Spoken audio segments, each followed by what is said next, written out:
प्रिय देशवासियों, नमस्कार। हम सभी ने बीते दिनों में देश का सामर्थ्य और उसका संयम दोनों देखा है। मैं सबसे पहले भारत की पराक्रमी सेनाओं को, सशस्त्र बलों को, हमारी खुफिया एजेंसियों को, हमारे वैज्ञानिकों को, हर भारतवासी की तरफ से सैल्यूट करता हूं। हमारे वीर सैनिकों ने ऑपरेशन सिंदूर के लक्ष्यों की प्राप्ति के लिए असीम शौर्य का प्रदर्शन किया। मैं उनकी वीरता को, उनके साहस को, उनके पराक्रम को आज समर्पित करता हूं हमारे देश की हर माता को, देश की हर बहन को और देश की हर बेटी को ये पराक्रम समर्पित करता हूं। साथियों, 22 अप्रैल को पहलगाम में आतंकवादियों ने जो बर्बरता दिखाई थी, उसने देश और दुनिया को झकझोर दिया था। छुट्टियां मना रहे निर्दोष मासूम नागरिकों को धर्म पूछकर उनके परिवार के सामने, उनके बच्चों के सामने बेरहमी से मार डालना, यह आतंक का बहुत विभत्स चेहरा था, क्रूरता थी। ये देश के सद्भाव को तोड़ने की घिनौनी कोशिश भी थी। मेरे लिए व्यक्तिगत रूप से ये पीड़ा बहुत बड़ी थी। इस आतंकी हमले के बाद सारा राष्ट्र, हर नागरिक, हर समाज, हर वर्ग, हर राजनीतिक दल एक स्वर में आतंक के खिलाफ कड़ी कार्रवाई के लिए उठ खड़ा हुआ। हमने आतंकवादियों को मिट्टी में मिलाने के लिए भारत की सेनाओं को पूरी छूट दे दी और आज हर आतंकी, आतंक का हर संगठन जान चुका है कि हमारी बहनों बेटियों के माथे से सिंदूर हटाने का अंजाम क्या होता है। साथियों, ऑपरेशन सिंदूर ये सिर्फ नाम नहीं है, ये देश के कोटि कोटि लोगों की भावनाओं का प्रतिबिंब है। ऑपरेशन सिंदूर न्याय की अखंड प्रतिज्ञा है।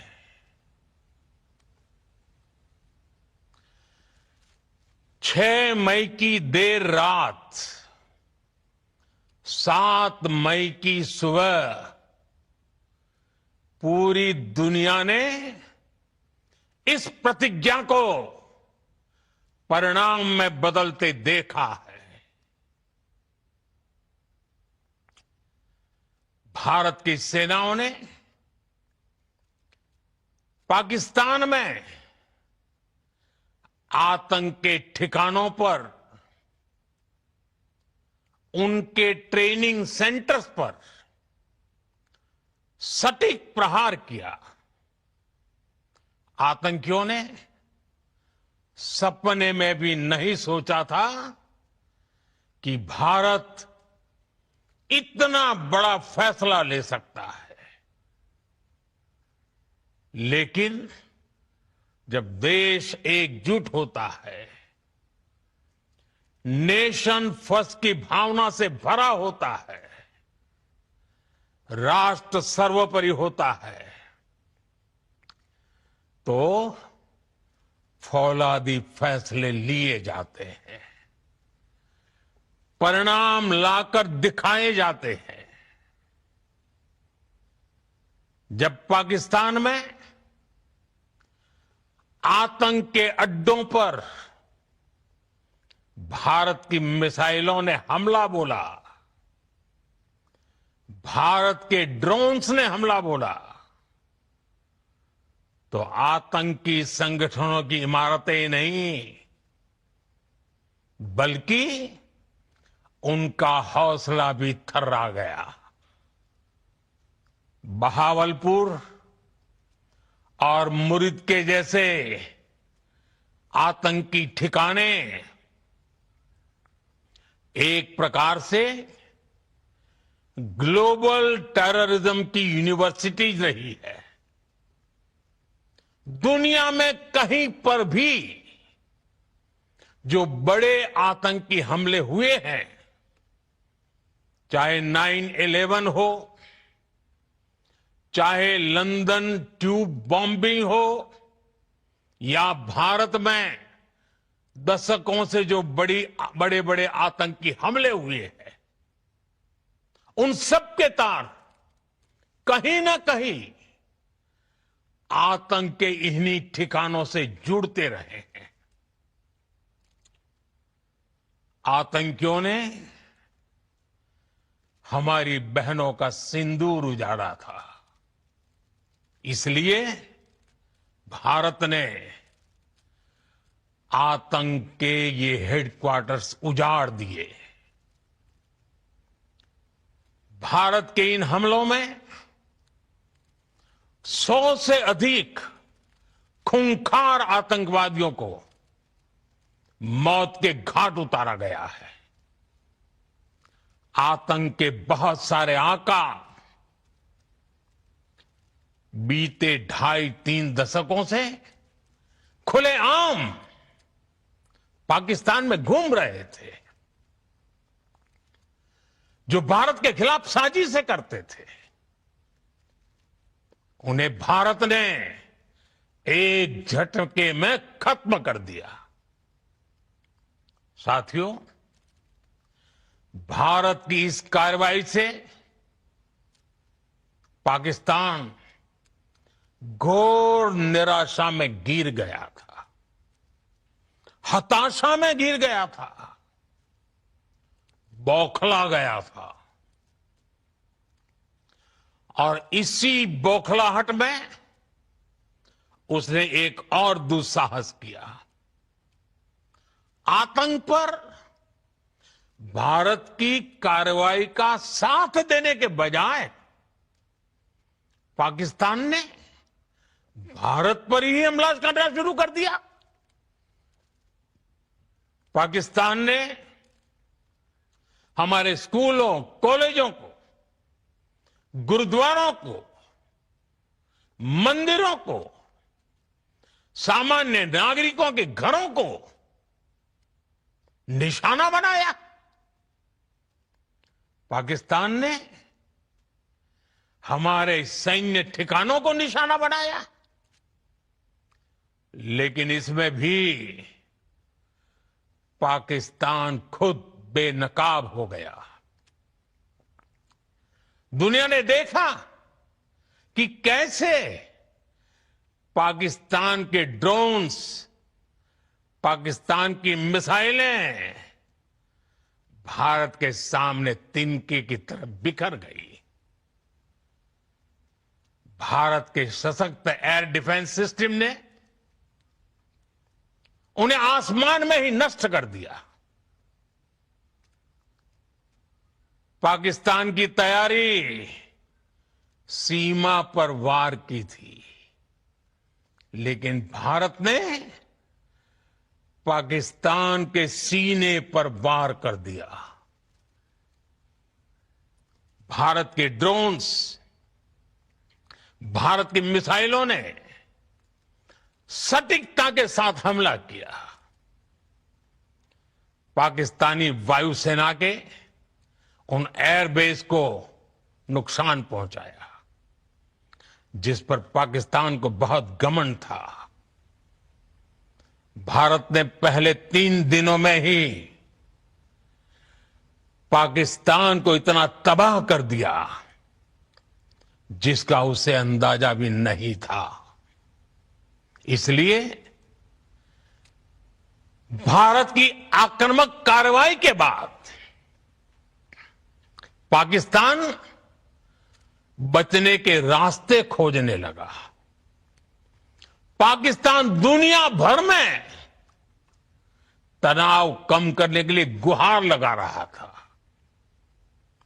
और बुरी तरह पीटने के बाद इसी मजबूरी में 10 मई की दोपहर को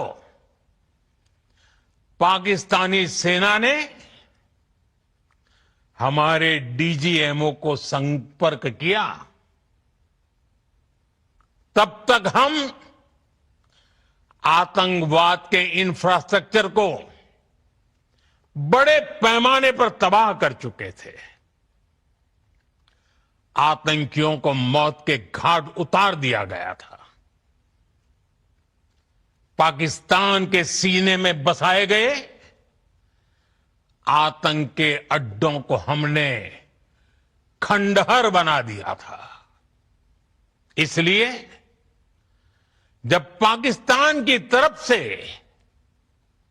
गुहार लगाई गई, पाकिस्तान की तरफ से जब ये कहा गया कि उसकी ओर से आगे कोई आतंकी गतिविधि और सैन्य दुस्साहस नहीं दिखाया जाएगा, तो भारत ने भी उस पर विचार किया। और मैं फिर दोहरा रहा हूं, हमने पाकिस्तान के आतंकी और सैन्य ठिकानों पर अपनी जवाबी कार्रवाई को अभी सिर्फ स्थगित किया है। आने वाले दिनों में हम पाकिस्तान के हर कदम को इस कसौटी पर मापेंगे कि वो क्या रवैया अपनाता है। साथियों, भारत की तीनों सेनाएं, हमारी एयरफोर्स, हमारी आर्मी और हमारी नेवी, हमारी border security force BSF, Bharat के अर्धसैनिक बल लगातार अलर्ट पर है। सर्जिकल स्ट्राइक और एयर स्ट्राइक के बाद अब ऑपरेशन सिंदूर आतंक के खिलाफ भारत की नीति है। ऑपरेशन सिंदूर ने आतंक के खिलाफ लड़ाई में एक नई लकीर खींच दी है, एक नया पैमाना, न्यू नॉर्मल तय कर दिया है। पहला, भारत पर आतंकी हमला हुआ तो मुंह तोड़ जवाब दिया जाएगा। हम अपने तरीके से, अपनी शर्तों पर जवाब देकर रहेंगे। हर उस जगह जाकर कठोर कार्रवाई करेंगे जहां से आतंक की जड़ें निकलती हैं। दूसरा, कोई भी न्यूक्लियर ब्लैकमेल भारत नहीं सहेगा। न्यूक्लियर ब्लैकमेल की आड़ में पनप रहे आतंकी ठिकानों पर भारत सटीक और निर्णायक प्रहार करेगा। तीसरा, हम आतंक की सरपरस्त सरकार और आतंक के आकाओं को अलग अलग नहीं देखेंगे। ऑपरेशन सिंदूर के दौरान दुनिया ने पाकिस्तान का वो घिनौना सच फिर देखा है, जब मारे गए आतंकियों को विदाई देने पाकिस्तानी सेना के बड़े बड़े अफसर उमड़ पड़े। स्टेट स्पॉन्सर्ड टेररिज्म का ये बहुत बड़ा सबूत है। हम भारत और अपने नागरिकों को किसी भी खतरे से बचाने के लिए लगातार निर्णायक कदम उठाते रहेंगे। साथियों, युद्ध के मैदान पर हमने हर बार पाकिस्तान को धूल चटाई है और इस बार ऑपरेशन सिंदूर ने नया आयाम जोड़ा है। हमने रेगिस्तानों और पहाड़ों में अपनी क्षमता का शानदार प्रदर्शन किया और साथ ही न्यू एज वॉरफेयर में भी अपनी श्रेष्ठता सिद्ध की। इस ऑपरेशन के दौरान हमारे मेड इन इंडिया हथियारों की प्रामाणिकता सिद्ध हुई। आज दुनिया देख रही है 21वीं सदी के वॉरफेयर में made in India defence equipments, इसका समय आ चुका है। साथियों, हर प्रकार के आतंकवाद के खिलाफ हम सभी का एकजुट रहना, हमारी एकता हमारी सबसे बड़ी शक्ति है। निश्चित तौर पर ये युग युद्ध का नहीं है, लेकिन ये युग आतंकवाद का भी नहीं है। टेररिज्म के खिलाफ जीरो टॉलरेंस, ये एक बेहतर दुनिया की गारंटी है। साथियों, पाकिस्तानी फौज, पाकिस्तान की सरकार जिस तरह आतंकवाद को खाद पानी दे रहे हैं, वो एक दिन पाकिस्तान को ही समाप्त कर देगा। पाकिस्तान को अगर बचना है तो उसे अपने टेरर इंफ्रास्ट्रक्चर का सफाया करना ही होगा। इसके अलावा शांति का कोई रास्ता नहीं है। भारत का मत एकदम स्पष्ट है। टेरर और टॉक एक साथ नहीं हो सकते। टेरर और ट्रेड एक साथ नहीं चल सकते और पानी और खून भी एक साथ नहीं बह सकता। मैं आज विश्व समुदाय को भी कहूंगा, हमारी घोषित नीति रही है अगर पाकिस्तान से बात होगी तो टेररिज्म पर ही होगी। अगर पाकिस्तान से बात होगी तो पाक ऑक्युपाइड कश्मीर पीओके उस पर ही होगी। प्रिय देशवासियों, आज बुद्ध पूर्णिमा है। भगवान बुद्ध ने हमें शांति का रास्ता दिखाया है। शांति का मार्ग भी शक्ति से होकर जाता है। मानवता शांति और समृद्धि की तरफ बढ़े, हर भारतीय शांति से जी सके, विकसित भारत के सपने को पूरा कर सके, इसके लिए भारत का शक्तिशाली होना बहुत जरूरी है। और आवश्यकता पड़ने पर इस शक्ति का इस्तेमाल भी जरूरी है। और पिछले कुछ दिनों में भारत ने यही किया है। मैं एक बार फिर भारत की सेना और सशस्त्र बलों को सैल्यूट करता हूं। हम भारतवासी के हौसले, हर भारतवासी का एकजुटता का शपथ, संकल्प, मैं उसे नमन करता हूं। बहुत बहुत धन्यवाद। भारत माता की जय। भारत माता की जय। भारत माता की जय।